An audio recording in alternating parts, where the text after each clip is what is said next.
साहसी राजू की रहस्यमयी खोज। गांव के किनारे एक छोटा सा घर था जिसमें राजू अपनी दादी के साथ रहता था। राजू बहुत ही बहादुर और होशियार लड़का था। उसे हमेशा नई चीजों की खोज करने में मजा आता था। एक दिन राजू को उसकी दादी ने एक पुराने रहस्य के बारे में बताया। दादी ने कहा, कई साल पहले इस गांव के पास एक पहाड़ी पर एक गुफा थी जिसमें सोने का खजाना छुपा हुआ था। लेकिन वह गुफा रहस्यमयी है और उसमें जो भी गया वापस नहीं आ सका। राजू के मन में उत्सुकता जाग उठी। उसने सोचा, क्यों ना मैं इस गुफा की खोज करूं, शायद मुझे खजाना मिल जाए। अगले दिन वह सुबह सुबह अपना छोटा सा बैग लेकर गुफा की ओर निकल पड़ा। जैसे ही वह पहाड़ी पर पहुंचा, उसने देखा कि गुफा के पास एक बड़ा सा पत्थर रखा हुआ था।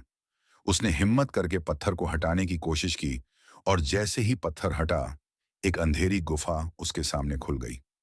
राजू ने अपने बैग से टॉर्च निकाली और गुफा में प्रवेश किया। गुफा के अंदर का माहौल थोड़ा डरावना था, लेकिन राजू ने हिम्मत नहीं हारी। कुछ दूर चलने के बाद उसे लगा कि कोई उसका पीछा कर रहा है। उसने तुरंत पलटकर देखा, लेकिन वहां कोई नहीं था। उसे थोड़ा डर तो लगा, पर उसने अपने कदम नहीं रोके। आगे बढ़ते हुए उसे एक अजीब सी आवाज सुनाई दी, खजाने तक पहुंचना आसान नहीं है। यह सुनकर राजू थोड़ा घबरा गया, लेकिन उसने मन ही मन सोचा, डरने से कुछ नहीं होगा, मैं साहसी हूं, मुझे खजाना जरूर मिलेगा। उसने अपनी हिम्मत को और मजबूत किया और आगे बढ़ता गया। कुछ देर बाद उसे एक चमकती हुई चीज दिखी। जब उसने करीब जाकर देखा तो उसकी आंखें खुशी से चमक उठीं।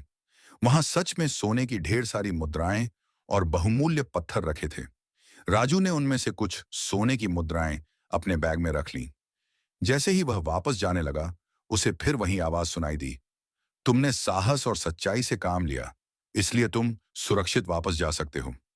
राजू ने समझ लिया कि यह रहस्यमयी गुफा केवल उन लोगों को खजाना देती है जो बहादुर और सच्चे होते हैं।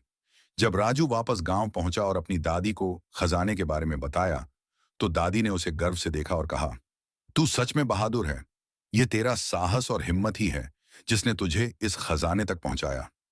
राजू की यह रोमांचक यात्रा उसे हमेशा याद रही और गांव के सभी बच्चों के लिए प्रेरणा बन गई कि सच्चाई और साहस से बड़ी कोई ताकत नहीं होती।